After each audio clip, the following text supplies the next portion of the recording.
Good morning বন্ধুরা, কেমন আছো তোমরা সবাই? আশা করি তোমরা সবাই খুব ভালো আছো এবং সুস্থ আছো। আমার ছোট্ট একটা মিলিবাকে তোমাদের অনেক অনেক স্বাগত, অনেক অনেক ভালোবাসা।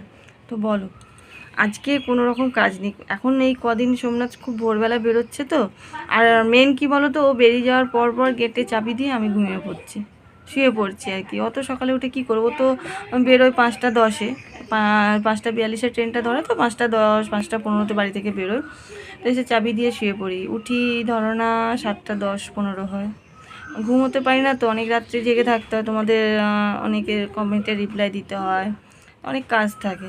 তো যাই, এটা রেগুলার, এটা আছে বলে নয়, রেগুলারই। তো যখন বেরিয়ে যায় তারপর তার কোনো কাজ থাকে না, শুয়ে পড়ে। তারপরে আস্তে আস্তে করে উঠি। এখনও চা খাওয়া হয়নি, চা বসাবো। এখন বাজে কটা? এখনই তো বাজে 8টা 20 বেশি, হ্যাঁ 8টা 20 হয়, 8টা 20 না 8টা 18। তো যাই হোক, এখনও চা করব, চা খাবো। তারপরে ছেলে স্কুলে যাবে, স্কুলে তো টিফিন দিয়ে দেবো শসা পেয়ারা। আর দেখি কি করি, ইচ্ছে আছে মটর ডাল করব কলমি শাক দিয়ে, এটা শ্বশুরমশাই খুব খেত। তো মটর ডাল করব কলমি শাক দিয়ে। আর কালকে বাঁধাকপি এনেছিলাম, তোমাদের দেখিয়েছি তো ভিডিওটা, ওই বাঁধাকপির পকোড়া করব। আর আমগুলো আছে, আমি জল টক করব।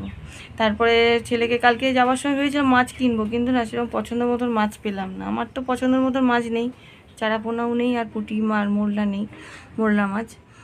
তো আজকে দেখি একটা মাছ আনতে হবে, যে কোনো একটা মাছ আনতে হবে। সোমনাথ তো কালকে খেয়েছে কষ্ট করে, মানে মাছ ছাড়া খেতে পারে না। ও কালকে ওখানে খেয়েছিল হচ্ছে ডিম পাউরুটি, আর দুপুরে খেয়েছিল তরকা রুটি। তো ওই জন্য রাত্রেবেলা ভাত করেছিলাম আমি, ভাত আর ডিম কষার মতো। সেটা তুলে রাখতে না মানে পাইনি আর কি, মানে ভুলে গেছি আর কি, যে তুলে রাখবো কি রান্না করেছি রাত্রেরটা, তোমাদের সাথে শেয়ার করবো।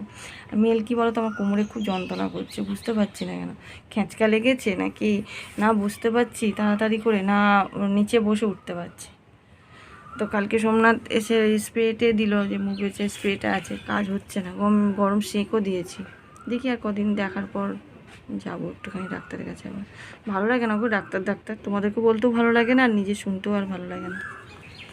যাই হোক, দেখি চাটা খাই, তারপরে পরে যা যা করছি তোমাদের সাথে শেয়ার করবো, কেমন? ভাবলাম বসে, অন্য সময় তো রান্নাঘর বা বাইরে থেকে তোমাদের সঙ্গে কথা বলি, আজকে এই চেয়ারে বসে বসে কথা বলছি। তো চলো কাজগুলো করে নিই, তারপর ছেলেকে স্কুলে নিয়ে যেতে হবে। তোমরা ভালো থেকো, সুস্থ থেকো, পরে যা যা করছি তোমাদের সাথে শেয়ার করবো। টাটা।